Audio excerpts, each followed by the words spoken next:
Mark says we're looking for a real response from Stoke City after that Portsmouth game, but they didn't see it. There's no pride, there's no passion, and we're not good enough. And we are in a relegation fight. That's the views of one fan. What's other views of these fans? Thank you very much for joining us. It's episode 26 of our Stoke City podcast, and our topics this week is Robin's finally realised the scale of his task following that Oxford game. We're talking about Berger. He's got all the fans divided. Some think he's playing really well. Some are now frustrated with him. The transfer window is closing this week. What needs to happen? And we're also finishing off choosing our Stoke City worst ever defensive unit. Let us know in the comments below who you think the worst ever defender you've seen in a Stoke City shirt is. Stay tuned to the end of the video to get these guys' opinions on it. And joining us this week, we've got, of course, Liam, Ryan, and Carl back with us. Thank you very much, fellas. We are, of course, chatting about Portsmouth and Oxford. Shall we quickly talk about Portsmouth first and move on then, Liam? Did we learn anything from Portsmouth? Yeah, it just showed that we are a team there to be bullied. Basically, at this point, I think we've got 10 or 11 players out that could start. So we are literally a bunch of kids with a couple of old blokes thrown in. Portsmouth knew exactly what they needed to do, and we just could not cope with it whatsoever. Put the ball in the box, be direct, trip us up if we were going forward, pull a shirt, do everything you need to win a game, and we just folded completely. Their atmosphere was fantastic, and the young lads just completely folded. So it is and it's going to happen, especially when I think I counted against Oxford. Sorry, I think 7 of the 11 or 8 of the 11 were under 20. It's just it's really tough at the minute. Yeah, the depth isn't there, is it, Carl? Let's take a few tweets from the social media about the Oxford game. Devo says 3 goals scored now in 8 league games. We are so lucky Oxford are gash. Any other team would have punished us. I mean, I don't know what your goalkeeper was doing for that goal. We hit the crossbar. John says it's woeful performance yet again. On our current form, we're going down. Walters should resign. If we go down, it's on him. If we'd have kept Schumacher, I genuinely believe we wouldn't be involved in a relegation battle. First of all, let's clear this up. Are you involved in a relegation battle again? Yeah. Yes. Okay, we'll clear that up. And if you had Schumacher, would you be here? 50-50. Probably not. Yeah, 50-50. Probably not. But so, yeah. You can't say if we had Schumacher, where would we be? Because I don't think it's any manager's problem at all. Schumacher is just recruitment, isn't it? It's always from recruitment. The top.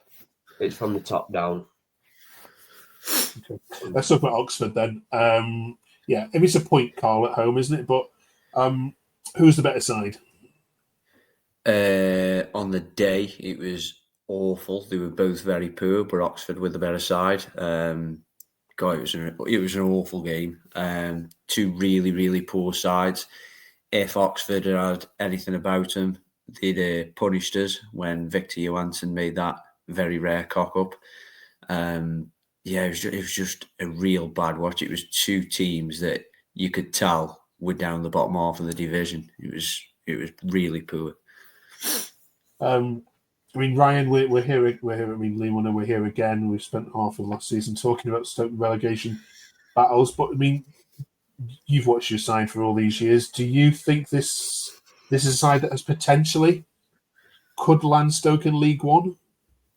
At the rate we're going, yeah. I've seen a few tweets where we're getting a win from. Like you probably tell them I just feel drained from just watching it as well. It's not even enjoyable. Like, I was going to come on tonight and give it full on negativity, but Liam's actually twisted me a bit with his saying we are a squad of kids. So I am going to say, okay, fair enough. You know, there's a lot to still learn, but at the rate we're going, we're going to be in the bottom 3 in no time, without fail. Is it fair to call the whole game a 6-pointer then, Liam? This one just gone. This Oxford one. The whole one. It was. The whole one. It is, yeah, but for the past few seasons where we've been down the bottom, there's never really been a point where you can't see any wins coming. We've been here or there in games, and we very rarely get battered like we did at Portsmouth, but we have got nothing going forward whatsoever. And I mean nothing. I mean, Kumas is 19, he's trying, he's out of form. Andrew Moran is so lightweight, it's unbelievable. We had Gooch playing left wing. Berger's got nothing about him at the minute. Baker couldn't find a pass if he was the only one on the pitch trying to find his mate. Nathan Lowe is 19, jumped up 2 divisions, and now Stoke fans are telling me that he's crap because he can't hold the ball up, and he's just come back into the league. So this feels more than ever, after circling the dream for as long as we have, your top scorer game recalled. I mean, I don't even know how many injuries we're up to now. I think it's literally about 10 or 11 players out at the minute. It feels more likely this season than any other. The one positive in all this is that you have got a manager who seems to know what he's dealing with. And our question is he finally kind of realised it? I mean, he said in his comments, Carl, that if I look frustrated, it's because I am. He said it will come. Yeah. Do you believe him? I got invited, season ticket holders get invited, a meet and greet event down at Ricardo's, and this particular one, they have like guests speaking, and it was actually Mark Robbins, and then we had Terry Conroy and Noel Blake. He come on, and to be honest with you, everything he said is bang on. He was saying how thin the squad is. He says, I'm not making excuses. He says, I've been here and done it before. And he says, believe it or not, this is not the worst he's ever come into a club. He gave that accolade to Rotherham. But yeah, he spoke very well. He was just saying that it's going to take time. He says the squad is threadbare. He says we got a lot of kids. He says I'm not knocking him. He says, but the confidence is on the floor. He just said that he's going to need a lot of time to rebuild. He's hoping that they stay in the division. He says that's the first aim. He says keep him up. He says, but it is a big project. He says, but it's not the worst one he's ever done. So I do think looking at him on the stage, he realises what he's come into. And yeah, it's probably just slapped him in the face now how much of a bigger task he's got on his hands. There's some comical messages from here. Ken says that familiar rubbing of the eyes and bewildered sigh that hits every Stoke manager after 4 weeks. Rich says basically he's just realised that the players we have are simply not good enough. I mean, he's also commented on what happened with Nathan Lowe in that match as well. And Ryan, did you just listen to him and think, given all the rubbish that we have had, he's actually someone who gets it? Every time I've heard him speak, I've retweeted it and gone, this man talks sense. He come out a statement about Lowe and said, I can't actually fully remember the statement. I don't know if any of the guys do. I've got it here, yeah. He said something about Lowe and... he said it's not a criticism because he's just running from too deep of a position today was his statement. Yeah.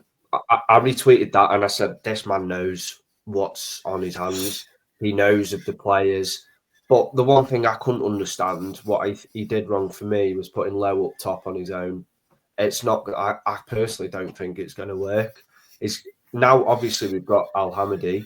Hopefully, him and Lowe together can make a partnership that we can then start to build on it, and that's all I'm hoping for. But it's just I don't really know where to go from here. I'll be honest. I think the problem is as well that all this stuff we're seeing now with Robbins, we've heard it all before. It's not his fault because he's right. But we've heard it all before over the 7 years, and we've seen us take a beating, and then the next game seeing Lyndon Gooch on the wing to give us some graft. You know what I mean? We've seen it also. He's saying stuff which is right, but we've seen every manager for the past 7 years saying it, and still nothing changes. And we know if we don't go down, we'll spend a load of money. All of them will be tossed by the time they get here, and it'll just carry on going. So everyone's frustrated. That's the thing. 100%. I'll back that from Liam. Frustration is high, very high. Like I say, he speaks well, but I'm questioning some of the things he's doing. One sub is mental. We're making one sub all game, and then he's coming out and saying that the players are tired. Like, do you know what I mean? Just start backing things up that you're saying. This is the problem with every single Stoke manager we've had. They've not backed up what they've said in an interview, and I feel like it's just all for show. But I don't know. Frustration's running high though. The 3 positive podcast streak has come to an end. That's the longest one we've had. Crashing to an end. Absolutely. I've been doing this nearly 2 years now, and 3 is a lot. Yeah, I didn't have grey hair when I started talking. Right, Berger. Let's talk about him. We don't want to. I'm not going to single out fans, but we also, of course, have a duty to reflect what social media are talking about. That's what we do. It's Terrace Talk. So this week, fans are divided on Berger's performances. So before I get into the tweets, Carl, how can I phrase this? Is Berger a decent footballer? There is one in there, yeah. We saw it in the 2 games that Ryan Shawcross was in charge. I thought he massively improved. I thought he turned a corner. We had spells of it last season where he looked very good. But for whatever reason, whether it's down to lack of form or constant changing of managers, he just seems to have lost his way. He just sideways passing and he gives the ball away. And, you know, the amount of times he gets the ball taken off him and he ends up pulling the player down because they skip past him, it's unreal. There is a player in there. I don't know whether it's down to lack of confidence, the players around him can't read what he's trying to do, I don't know. But I do have to agree with quite a lot of the tweets. We haven't seen the best version of Berger for some while now. Okay. Wayne says, I thought Berger put a decent shift in today, as he has done for the last few matches, to be fair. I can't knock his lack of effort. As for the team, it's a lack of quality in moving the ball and finishing that continues to concern me. I think 3 months of Pillock ball has fried their brains. Brownie says, in relation to Berger, he'll be the first one out the door in the summer. He's utterly useless. That's frustrating, though. Right, Ryan, settle this for us. Go on. Well, that tweet is quite annoying, actually, because I don't think he should be the first one out the door. As Carl's just said, there's a player in there, and we've seen it in games, and whatever's going on now is just I can't. No one can get their head around. Berger's a good player. I can't get the words out to explain it all. To be honest, I think Liam. Over to you with Berger because it's frustrating. It's frustrating me. Let me bring up some more. Yeah, go on. Other fans said he was the only midfielder who showed up in the Oxford game. He had the job of the defensive midfielder, the centre midfielder, and he burst forward. Baker was completely absent for the entire game, and honestly, he doesn't want to be here. Considering he was recalled for set-piece duty, he had 2 set pieces and was awful with both. He provides nothing else. So lots to unpack there, Liam. Help us out and unpack it. So I got treated to sitting in the posh seats yesterday with work in the hospitality section, and where I was sitting was right behind the dugout, and a lot of the ball was around the halfway line, around that area. And I'll say Berger talks more than any Stoke player on the pitch. He's telling everyone where to go, what to do. He's having to go to the ref, the linesman, their manager, our manager. He really getting involved. But like Cole said, there's a player there. But there's a couple of times, and not often, we played some really decent football out from the back. And each time, I think there was 2 or 3 occasions Berger got the ball and one little 5-yard pass and we were away. There was 3 or 4 of us on 2 or 3 of them. And he gave it away. And I think that's the frustration. At times, he'll do something really good and he's getting involved and he's putting the shift in. But it's just the quality he was showing in his first season's just missing. And as for Baker, I understand why we bought him back because of numbers. But if players were fit, he wouldn't have been bought back. I don't think personally. I don't see what he offers. He's got a good shot on him and a good set piece. But in terms of quality, I personally think he's very limited. I think people forget Berger's only 21, 22. Yeah, that's it. Yeah. Same. I've been giving John Hobart a stick. It's 20, 21. They're all young. How old these players are. Berger looks 26, let's be honest. But He definitely does. He's 21. That's what 2 seasons at Stoke does to you, that is. He looked 21 when he come. You know what I mean? Berger now saying, like, they're all they're young. You know, they're younger than me. I'm 24. They're younger than me. It's quite scary. But yesterday, Kumas had a bad game yesterday. He got subbed off in the second half, and like I say, I was sat by the dugout. When he come off, you could tell he was frustrated with how he played. But it happens. But the problem we can't afford it to happen to all of them. But they're all that age. Shamadou's become, I think, one of our better players now. Recently, he's still only 19 or 20, something like that. All right. Let us know what you think, of course, in the comments below. Before we get to the whole game, there is, of course, the issue of the transfer window slamming shut. There was this suggestion from a Stoke fan: can't we just spend 50 million now just to stay up and take the 6-point deduction next season? It was not a bad idea, is it? I mean, you know, there's worse things that can happen. It is with our transfer team. It'd be terrible. Let's have a look. I mean, you have had a couple of names since we last talked. Carl, Josh Wilson, Esperan from City on loan. How do you view that? To be honest with you, I don't know much about him. I only picked up on social media what the Coventry fans were saying, and they said he'll be good for 3 games and then he'll just disappear. They said Mark Robbins brought him in at Coventry and never played him. His first game for us, he gave away that very, very dubious penalty. But other than that, I don't think he did too much wrong.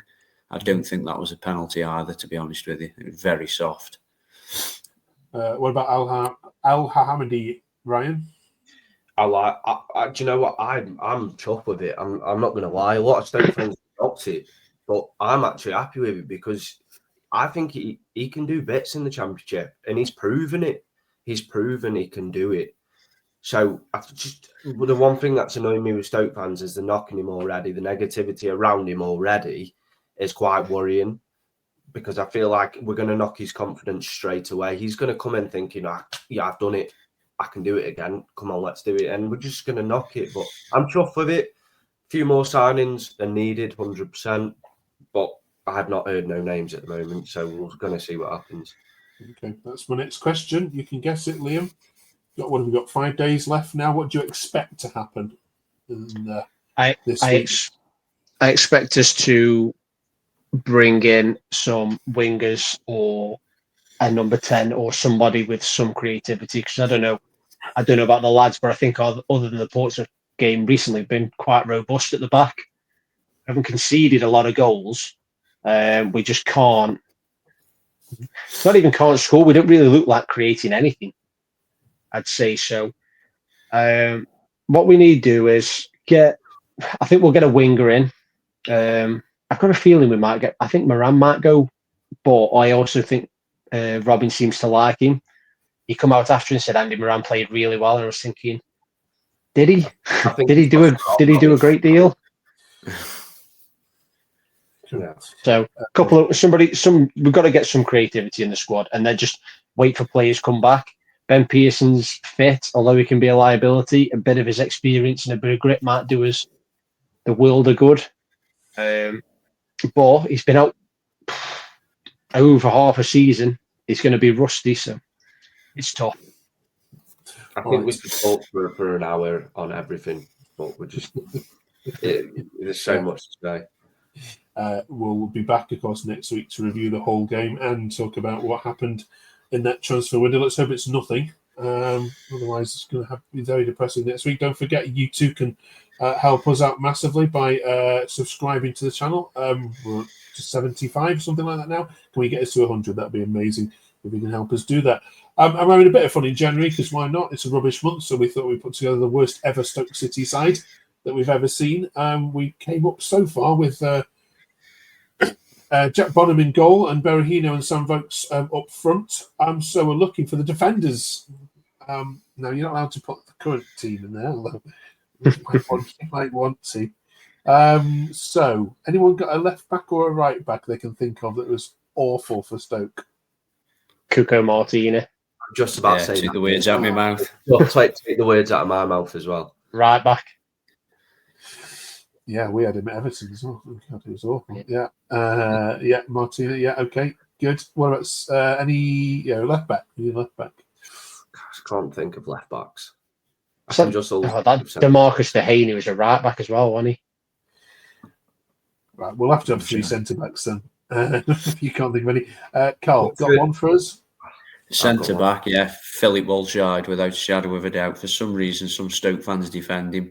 He was the most campiest, worst centre back I have seen in a Stoke team. Whether it was because he was Robert Huth's replacement, we shipped him off at Leicester and ended up with him, but ultimately ended up playing non-league football in Germany 2 seasons after he left us. So Walshard without a doubt. Ryan? Kevin Wimmer. 100%. Another one. We got £18 million. We got scammed by Spurs. Absolutely scammed.